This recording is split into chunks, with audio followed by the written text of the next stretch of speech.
Olá pessoal, bom dia a todos. Bom, o assunto que nós iremos tratar nesse dia será o período composto por subordinação, as chamadas orações subordinadas.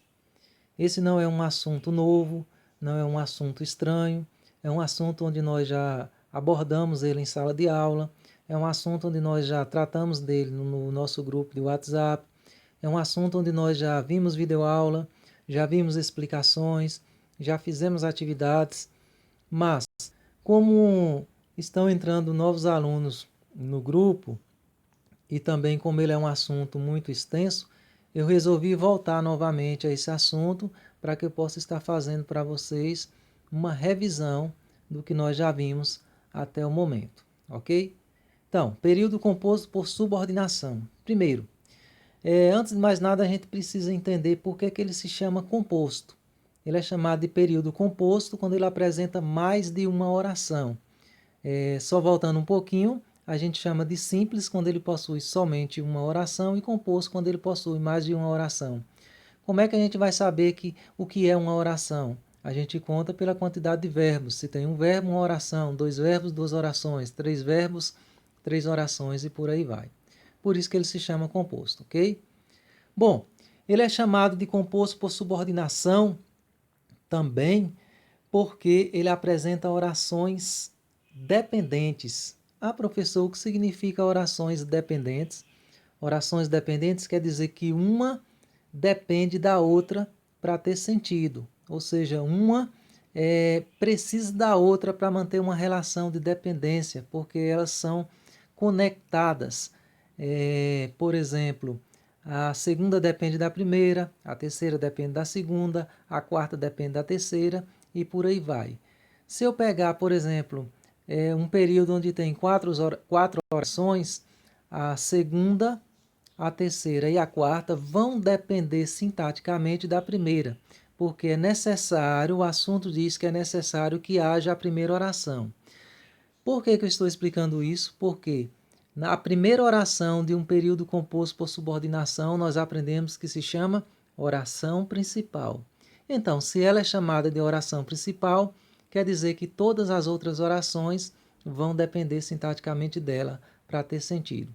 Então, nesse assunto, a primeira oração a gente chama de oração principal e as demais orações que vêm depois da oração principal nós chamamos de oração subordinada, ok? Bom, todo período composto por subordinação ou toda oração subordinada possui conectivos, palavrinhas que servem para ligar essas orações. Essas palavras são chamadas de conjunções, entendeu? As conjunções elas servem para ligar uma oração à outra, a oração subordinada à oração principal. Existem inúmeras conjunções, porém, as conjunções que a gente observa que aparecem mais nesse tipo de assunto são as chamadas conjunções integrantes, que e se. Mas há também os pronomes relativos, qual, quando, os quais, as quais, cujo, enfim. Vamos lá. Agora nós vamos falar sobre a classificação das orações subordinadas substantivas.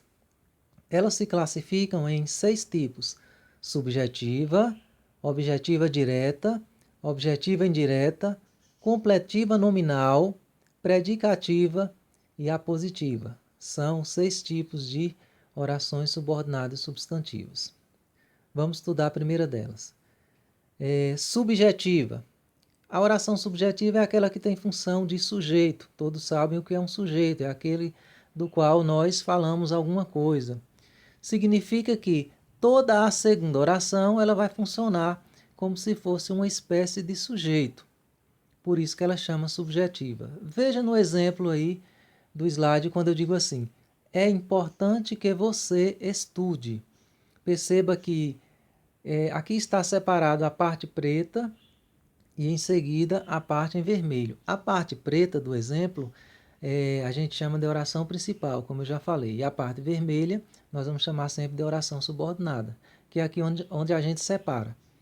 Tipo, é importante, oração principal. Que você estude, oração subordinada substantiva subjetiva. Por que que é subjetiva, mais uma vez? Porque ela tem função de sujeito. Dica: a oração subjetiva ela vai iniciar sempre com um verbo de ligação.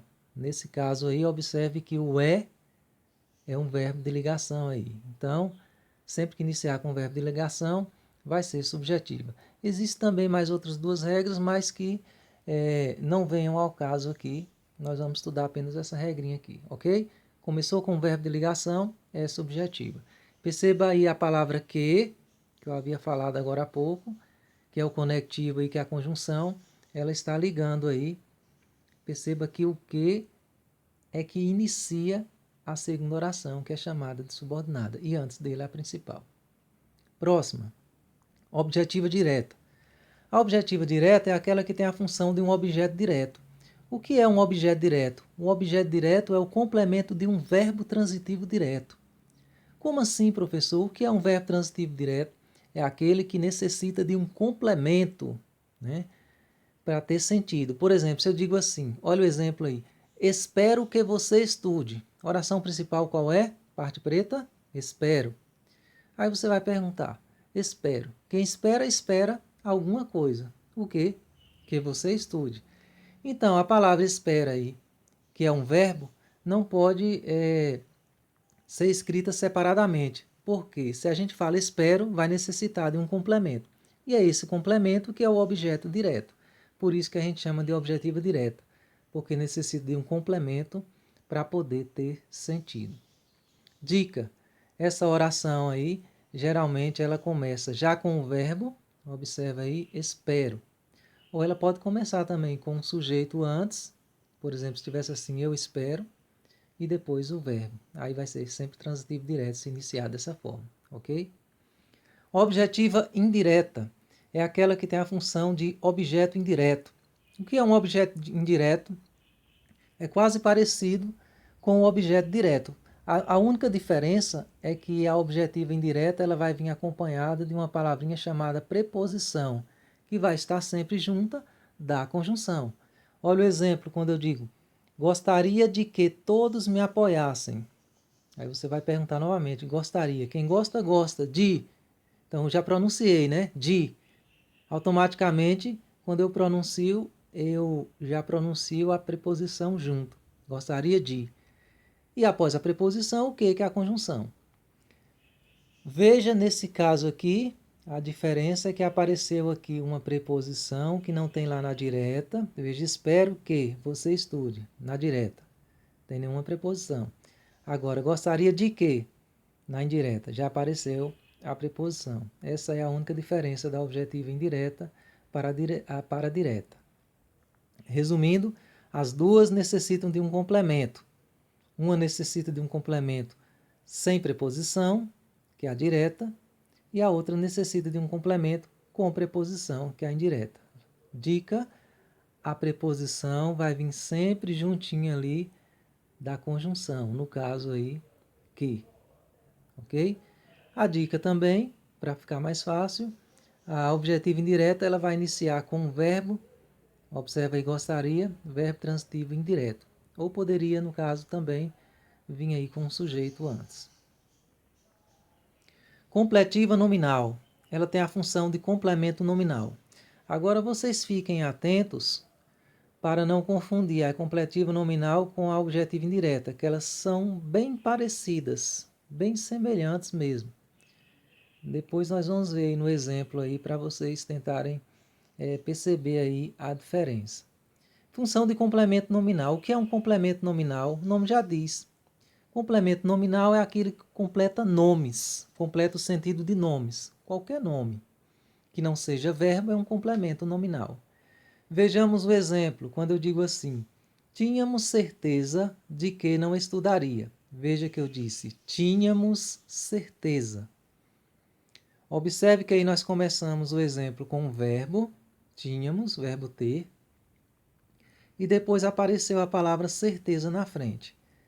Observe agora o seguinte, como eu falei que ela é bem parecida com a indireta, a diferença entre elas está na oração principal, a parte preta aí. Veja lá na indireta, começou com o verbo gostaria, Agora na completiva nominal começou, o verbo começou primeiro e depois veio a palavra certeza. A palavra certeza aqui está exercendo a função de um nome, é um substantivo, ok? Então, nesse caso aqui, ela vai ser completiva nominal. Por que completiva nominal, professor? Porque a oração subordinada, a parte vermelha, está completando o sentido de um nome, certeza. Se tivesse completando o sentido da palavra tínhamos, aí seria objetivo indireta, porque tínhamos é um verbo. Ok, pessoal? Entenderam a diferença? Indireta completa o sentido de verbos e tem a preposição. Observa o de lá. Completivo nominal completa o sentido de nomes, certeza, e também tem a preposição. Como eu falei, elas são bem parecidas, porque tanto na indireta quanto na nominal aparecem aí as preposições aí.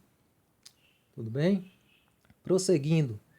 Predicativa, função de predicativo. O que é um predicativo? Predicativo a gente costuma dizer que é um termo que indica um estado, uma qualidade do sujeito, uma característica do sujeito. Exemplo, o meu desejo é que todos estudem.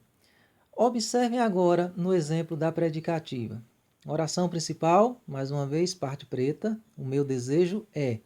Oração subordinada, parte vermelha, que todos estudem. Como que eu vou saber que essa oração aí ela é predicativa? Dica, porque ela inicia primeiro com o sujeito, o meu desejo, e depois o verbo de ligação é. Observe, o meu desejo é. Toda oração predicativa que iniciar dessa forma, na oração principal, vai ser sempre chamada de predicativa. Agora, não vamos confundir subjetiva com predicativa. A subjetiva começa com o é, que é o verbo de ligação, ok? É importante, olha lá na parte de cima. E a predicativa não, começa com o sujeito, o meu desejo, e depois que aparece o verbo é. Essa é a diferença. Uma já inicia com o verbo e a outra vem com o verbo depois do seu sujeito. E por último, a oração subordinada substantiva a positiva, que é aquela que tem a função de aposto. O que é um aposto? Aposto é um termo que serve para explicar, para identificar, para esclarecer algo. Dica importante para encontrar essa oração, para saber se ela é apositiva ou não. Ela vem sempre depois de um sinal de pontuação. Geralmente, na maioria das vezes, 99% das vezes, depois dos 2 pontos. Então fica fácil de identificar. Se eu perguntar qual é a oração principal, vocês vão responder: só desejo uma coisa. E qual é a oração subordinada? Que todos estudem. Por que ela é predicativa, turma?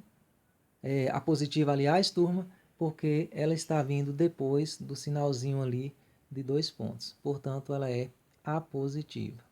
Ok? Então, esses são os 6 tipos de orações subordinadas e substantivas. Espero que vocês tenham ampliado o conhecimento de vocês com essa explicação, né? E tirado, assim, as possíveis dúvidas que vocês ainda tinham sobre o assunto. Ok?